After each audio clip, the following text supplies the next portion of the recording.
थोड़ी सी माजरत वगैरह इंटरप्शन के लिए। हम स्टिल बर्थ और लाइव बर्थ में डिफरेंस पढ़ रहे थे। तो जो स्टिल बर्थ था दोनों वाइबल हो गए, ठीक हो गया। लेकिन जो स्टिल बर्थ में कोई जब डिलीवरी होगी तो डिलीवरी के बाद कोई साइन ऑफ लाइफ नहीं होगा, लेकिन लाइव बर्थ वाले बेबी के अंदर क्या होगा, कोई ना कोई जो वाइटल साइंस हो गए लाइफ के वो पॉजिटिव हो गए। इसके बाद टाइम ऑफ सर्वाइवल है, लाइव बॉर्न और कॉज ऑफ और मैनर ऑफ डेथ के मौत की वजह और किस तरह से मौत हुई थी, एक्सीडेंटल थी, नेचुरल थी, होमिसाइडल या सुसाइडल। सुसाइडल तो हो नहीं सकता, तो होमिसाइडल या एक्सीडेंटल हो सकती है। अब डेड बोर्न चाइल्ड है, ठीक है। डेड बोर्न चाइल्ड का क्या मतलब है, ठीक है, ऐसा डेड बोर्न ऐसा चाइल्ड जो कि यूट्रस के अंदर ही डेड हो गया तो उसको बोलते हैं डेड बोर्न चाइल्ड। इसमें क्या क्या चीज़ें होती हैं, मैसिलेशन वगैरह के साइन होती है। मैसिलेशन का मतलब होता है ऑटोलाइसिस इन एसेप्टिक इन्वायरमेंट। रिगर मोटिस देखने को मिल सकते हैं बर्थ के पर, लेकिन ये सिर्फ वायबल फीटस के अंदर देखने को मिलती है, क्योंकि मायोफिब्रिल्स होती है वो 7th मंथ के बाद ही डेवलप होना शुरू हो जाती है, ठीक हो गया।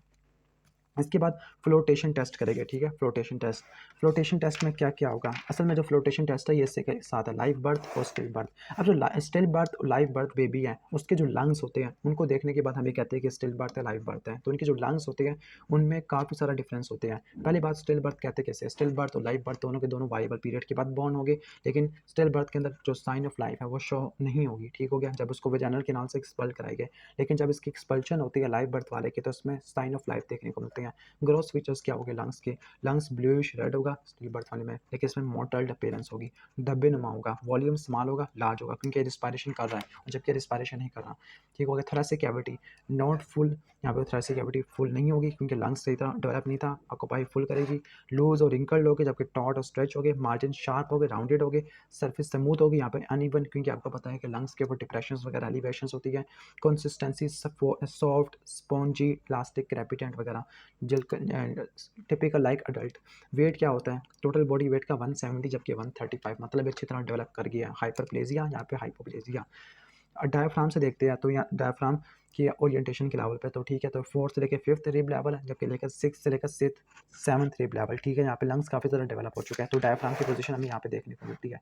अगर कट सेक्शन करते हैं, इससे पहले तो हमने ग्रोस फीचर्स देख रहे थे, तो कट सेक्शन में हमें क्या देखने को मिलता है, ठीक है। तो यहाँ पे हमें फ्रोथी ब्लड देखने को मिलता है क्योंकि यहाँ पे कुछ ना कुछ सिक्रेशन प्रोड्यूस हो रही होगी, झाग नुमा देखने को मिलेगा। लेकिन फिर फ्लोटेशन टेस्ट करते हैं। फ्लोटेशन टेस्ट क्या होता है कि फीटल लंग को डाइसेक्ट करते हैं, फिर दोनों लंग्स को क्या डालते हैं, हाइलर रीजन से पकड़ने के बाद इनको वाटर के अंदर डालते हैं और ऑब्जर्व करते हैं। अगर ये डूब जाती है इसका मतलब हवा नहीं थी और ये अनरिस्पायर्ड लंग था, लेकिन अगर फ्लोट करते हैं तो ये रिस्पायर्ड लंग था। एल्वुलाई को देखते हैं, एल्वुलाई इसमें एक्सपैंडेड नहीं होते, इसमें एक्सपैंडेड होते हैं। माइक्रोस्कोपिकली देखा जाए तो एल्वुलर सैक इसमें ओपन होती है, इसमें क्लोज होती है, यहाँ पे क्यूबाइडल कलमनर सेल्स होते हैं जबकि यहाँ पे फ्लैट स्क्वेमस सेल्स होते हैं। तो इन शॉर्ट जो स्टिल बर्थ वाला जो बेबी होता है, ठीक है, स्टिल बर्थ वाला, तो उसके अंदर जो लंग्स होते हैं उतने ज़्यादा डेवलप नहीं कर पाते जिसने कभी सांस नहीं ली होती। लेकिन लाइव बर्थ वाले बेबी के अंदर लंग्स थोड़े से डेवलप होते हैं क्योंकि यहाँ पे रिस्पायरेशन थोड़ी बहुत हुई होती है। इसके बाद हम देख लेते हैं इन्फेंटिसाइड को। इन्फेंटिसाइड का मतलब होता है चाइल्ड को किल कर देना 1 साल की उम्र से पहले पहले। इसके और दूसरे टर्म कौन कौन से यूज़ होते हैं, फैटिसाइड, फिलिसाइड, न्यूनेटिसाइड। जो फैटिसाइड होता है मतलब फीटस को किसी भी टाइम पे मार दो बर्थ से पहले तो उसको फैटिसाइड बोलते हैं। फिलिसाइड का क्या मतलब है कि अगर वो जो बच्चा है वो पेरेंट से मारे उसको तो फिलिसाइड है। न्यूनेटिसाइड का क्या मतलब है कि बेबी को जब 24 घंटे में पैदा हुआ तब मर गया तो उसको न्यूनेटिसाइड है। अब इनमें थोड़ा बहुत कंट्रोवर्शियल है लेकिन अब इनको देख लेना आप, फैटिसाइड, फिलिसाइड, न्यूनेटिसाइड। अब इसके बाद बैटर्ड बेबी सिंड्रोम जो कि अदर कॉजेज़ के अंदर हमने देखा था, बैटर्ड बेबी सिंड्रोम, और इसके बाद था सडन इन्फेंट डेथ सिंड्रोम। दोनों बहुत ज़्यादा इंपॉर्टेंट है, दोनों को हमने पढ़ना है। बैटर्ड बेबी सिंड्रोम का मतलब क्या होता है, बैटर्ड बेबी सिंड्रोम का मतलब वो सिंड्रोम है जिसमें जो चाइल्ड होता है, चाइल्ड को नॉन एक्सीडेंटल वायलेंस होती है। मिसाल के तौर पर पेरेंट्स को भी नहीं पता, ठीक है, कि ये हो रहा था, ठीक है, गार्डियन वगैरह को, और ये रिपीटेटिव होती है। बैटर्ड का मतलब कोई चीज़ बार बार रिपीट हुई है, रिपीटेटिव फिजिकल इंजरी है, ठीक हो गया। किस वजह से, नॉन एक्सीडेंटल वायलेंस, और नॉन एक्सीडेंटल वायलेंस पेरेंट्स की वजह से भी हो सकती है, गार्डियन की वजह से भी हो सकती है। अब इंजरी कहाँ कहाँ पे आती है, तो इंजरी के यहाँ पे साइट नजर आ रहा होगा, हैंड, फीट, ठीक है। ये इंजरी हाथ वगैरह से, बाजू वगैरह से दी जा सकती है, तीत वगैरह से, स्टिक वगैरह से, बेल्ट वगैरह से मारा जा सकता है। तो इसके अदर नेम्स क्या क्या होती है बैटर्ड बेबी सिंड्रोम के, तो उसको कैफी सिंड्रोम, कैफी केम्पी सिंड्रोम, माल ट्रीटमेंट सिंड्रोम, या parent infant traumatic stress syndrome. मतलब अगर पेरेंट्स ने सही तरह इसको नहीं किया, हैंडल नहीं किया बेबी को, अपने इन्फेंट को, ठीक हो गया, तो इसकी वजह से मल्टीपल इंजरीज होती है, फिजिकल इंजरी, और इसकी वजह से डेथ होती है, तो उसको बोलती है बैटर्ड बेबी सिंड्रोम, ठीक है। तो फीचर्स देख लेते हैं चाइल्ड से रिलेटेड और पेरेंट या गार्डियन से रिलेटेड। तो पहला क्या क्या हो सकता है कि जो पहले हम पेरेंट्स से रिलेटेड देख लेते हैं। फॉर एग्जांपल अनमैरिड कपल था, शादी नहीं हुई थी, तो उनको बड़ा गुस्सा आया था कि बच्चा पैदा हो गया, तो उन्होंने उस पर बहुत जुल्म तशद्दुद करना शुरू कर दिया। यंग पेरेंट्स थे, उनको पता नहीं था इसके बारे में, एजुकेशन नहीं थी या एडिक्शन थी, ठीक है, या कोई वैशी वगैरह थे या कोई साइकोलॉजिकल फैक्टर्स थे, ठीक है, यानी बहुत ज़्यादा गुस्सा आ जाता था, एग्रेसिव पर्सनैलिटी थी। चाइल्ड से रिलेटेड क्या क्या हो सकते हैं कि 3 साल से कम था, मेल चिल्ड्रन था, ठीक है, मेल वर्सेस फीमेल तो 2:1 लिखा हुआ है। इलेजिटिमेट या अनवांटेड चिल्ड्रन था, ठीक है, जिसकी ज़रूरत नहीं थी, या एल्डर सबसे बड़ा था या सबसे छोटा था, या वो एबनॉर्मल चाइल्ड था। तो चाइल्ड से रिलेटेड फैक्टर आपने देख लिया। इसके बाद है सोशियो फैमिलियल फैक्टर्स के, सोशल बैकग्राउंड ठीक नहीं था, साइको वगैरह टाइप के थे, या जो फैमिली में कोई अदल इंसाफ नहीं था, या कोई हारमोनी का मतलब इत्तेफाक वगैरह नहीं था, इमोशनल प्रॉब्लम था, फाइनेंशियल हार्डशिप था, पैसे वगैरह नहीं आ रहे होंगे, या फिर काम करने में बड़ी दुश्वारी होती होगी। तो सोशियो फैमिलियल फैक्टर्स।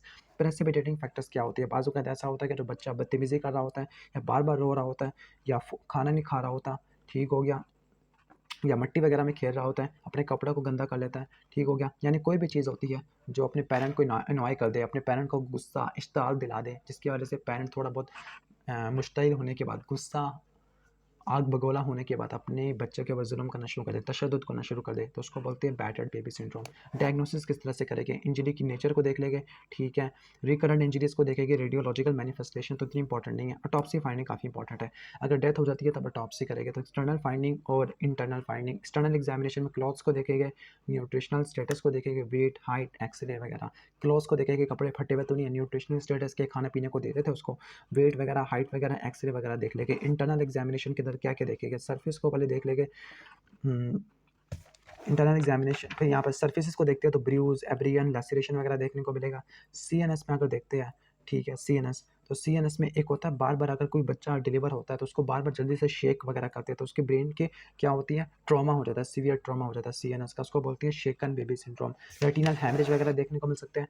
विसरा के अंदर स्प्लीन वगैरह, स्प्लीन का इंजरी देखने को मिल सकती है, बर्न्स वगैरह देखने को मिल सकते हैं, ट्रांसस वगैरह फ्रैक्चर्स देखने को मिल सकते हैं स्केलेटल में, या फिर मल्टीपल रिब फ्रैक्चर्स हो सकते हैं, नीमोथोरेक्स हो सकता है। जेंडर यूरिनरी सिस्टम में ये भी हो सकता है कि उसके साथ सेक्सुअल अब्यूज़ होता था या फिजिकल अब्यूज़ होता था। अब इसके बाद नेक्स्ट है सडन इन्फेंट डेथ सिंड्रोम, कि फ़ौरन जल्दी से डेथ हो गई है, ठीक है। अब सडन इन्फेंट डेथ सिंड्रोम मतलब उसका कॉज ऑफ डेथ को हम सही एक्सप्लेन नहीं कर सकते, अगर ऑटोप्सी कर भी ले तब भी पता नहीं चलता, तो ये ऑटोप्सी डायग्नोसिस है, क्लिनिकल डायग्नोसिस नहीं होता कि ऑटोप्सी करने के बावजूद भी मौत की वजह ना पता चली, तो उसको कोड डेथ या क्रेब डेथ भी बोलते हैं। फीचर्स क्या क्या है? तो फीचर्स कहते हैं कि जो तकरीबन 0.2 से लेकर 0.54% होते हैं, तमाम बर्थ होती है, इसमें कॉमन होती है 2 हफ्ते से लेकर 2 साल तक हो सकते हैं, मेल में ज़्यादा होता है 3:2, जबकि 2:1 था बैटर्ड बेबी सिंड्रोम का। इसके बाद लो मिडिल क्लास फैमिली में हो सकता है, ठीक हो गया। अब इसके कॉजेज़ इंपॉर्टेंट है, ठीक है, कॉजेज़ बाज़ वक़्त ऐसा होता है कि स्लीप एपनिया है, रिस्पायरेटरी इन्फेक्शन है, नीज़ल एडिमा है, म्यूकस सिक्रेशन है, या फिर लोकल हाइपर सेंसिटिविटी होती है काऊ मिल्क की, जिसकी वजह से लैरिंजियल स्पैज़म हो सकता है, ठीक हो गया, या फिर जो पिलो की वजह से उसकी सांस घुट गई है, या फिर कोई स्लीपिंग या इंटॉक्सिकेटेड मदर ने उसको हैंडल किया है, कंडक्शन सिस्टम में नॉर्मली आ गया है, या कोई एंडोक्राइन सिस्टम में मसला आ गया है। ऑटोप्सी फाइंडिंग में क्या होगा? पोस्टमार्टम फाइंडिंग नेगेटिव आएगी, मतलब हमें ऑटोप्सी करने के बावजूद भी पता नहीं चलेगा कि कॉज ऑफ डेथ क्या थी। मे बी ये हो सकता है कि ट्रैकिया के अंदर मिल्की वॉमिट था, या फिर मल्टीपल पेटिचुअल हेमरेज वगैरह देख सकने को मिल सकते हैं, स्पेसिफिकली हार्ट की पोस्टीरियर पेरिकार्डियल सरफेस के ऊपर पल्मोनरी एडिमा देखने को मिल सकता है, या फिर मिल्क या ब्लड स्ट्रेन फ्रोथ। फ्रोथ क्या होता है? झाग वगैरह आता है जो मुंह से निकलता होता है। ये टॉपिक काफ़ी ज़्यादा बोरिंग है, मानता हूँ काफ़ी ज़्यादा बोरिंग है, रट्टे वाले हैं, लेकिन करने भी है, एग्जाम में ऐसे सवाल भी आता है। तो हमने सेक्सुअल ऑफेंसेस से पहले पहले पढ़ लिया है। अब नेक्स्ट वीडियो में हम सेक्सुअल ऑफेंसेस कवर करेंगे, तो अगर वीडियो अच्छी लगी हो तो उसको लाइक कर देना।